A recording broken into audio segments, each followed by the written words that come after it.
Təqva nədir?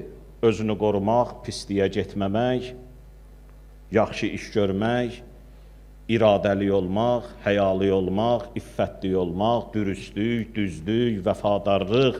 Bu xüsusiyyətlər məgər ancaq müsəlmana, dindara aiddir? Yox. Bunlar kafirdə də var. Kafirdə də görürsən vəfadarlıq var, dürüstlük var, qeyri-müsəlmandır. Adam kafirdir, imanca. Məsələn, cahiliyyət dövrünün özündə misallar çəkdik ki, məsələn, ədalət var idi, Peyğəmbər özü bir təşkilata üzv oldu ki, o təşkilatın adına Hilful Füzul deyirdilər. Yəni, igidlərin təşkilatı, and içdilər ki, kim ki, bu şəhərdə qəribdir, onu neynəyəcəklər? Müdafiə edəcəklər. İcazə yoxdur ki, neynəsinlər? Biri ona zülm eləsin. Cahiliyyət dövrüdür. Amma görürsən ki, təqvaya aid xüsusiyyətlər nədir? Kafirlərdə var.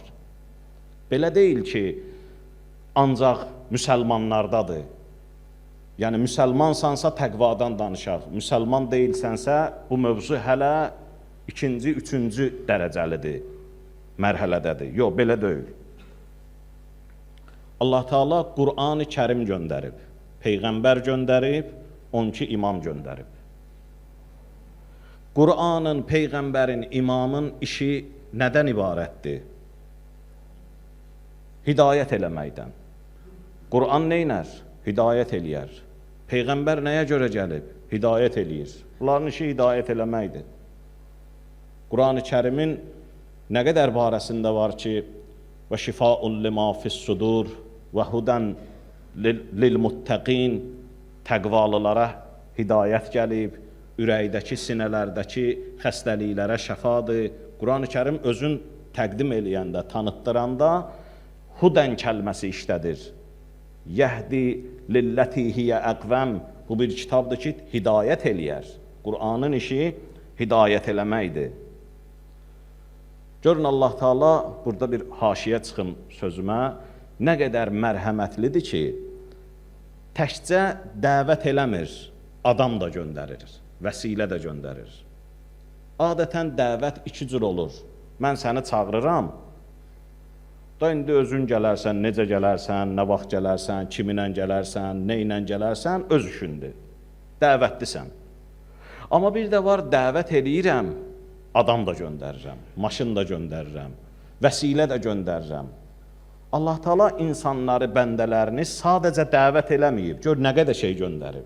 Qur'an göndərib, Peyğəmbər göndərib, məsumlar göndərib, ağıl verib, şuur verib, yaxşılığa məhəbbət, pislikdən çəkinmək, qorxu hissi, sevgi hissi, bunlar hamısı nədən ötürüdür? Bundan ötürüdür ki, insanı təchiz eləyib ki, hidayət olsun.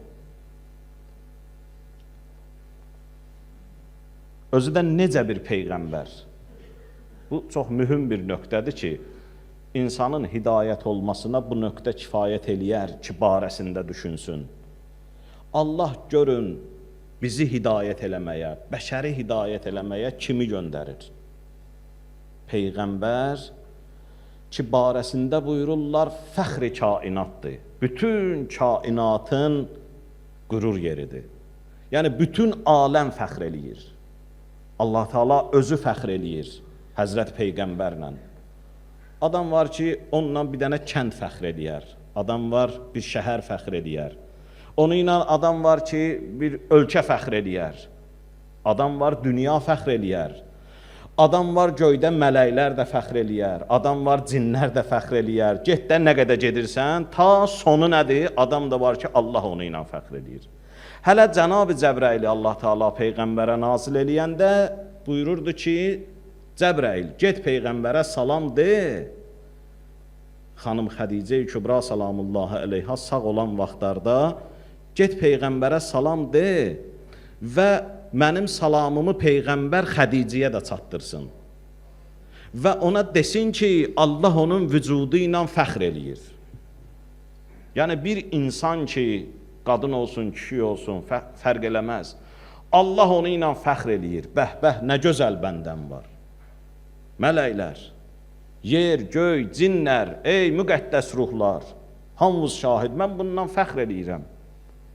hədislərdə bir neçə adam üçün gəlib fəxr eləmək, Həzrəti Fatimə-i Zəhra salamullahi əleyha üçün də gəlib və ümumən təkcə bu onlara aid deyil, deyir, bir insan, bir cavan oğlan, hisslər ona güc gələndə o hisslərə qalib gəlir, onlara yox deyir, gəlir dəstəmaz alır, işin gücün buraxır və heç kəs onu görmür, dayanır, deyir, Allahu Əkbər niyyət eləyib təkbir deyəndə Allah deyər mələklərinə, mən bu bəndəmdən fəxr eləyirəm.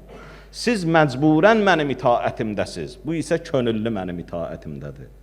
Yeri var bu adamla neyniyə? Fəxr eləyəsən.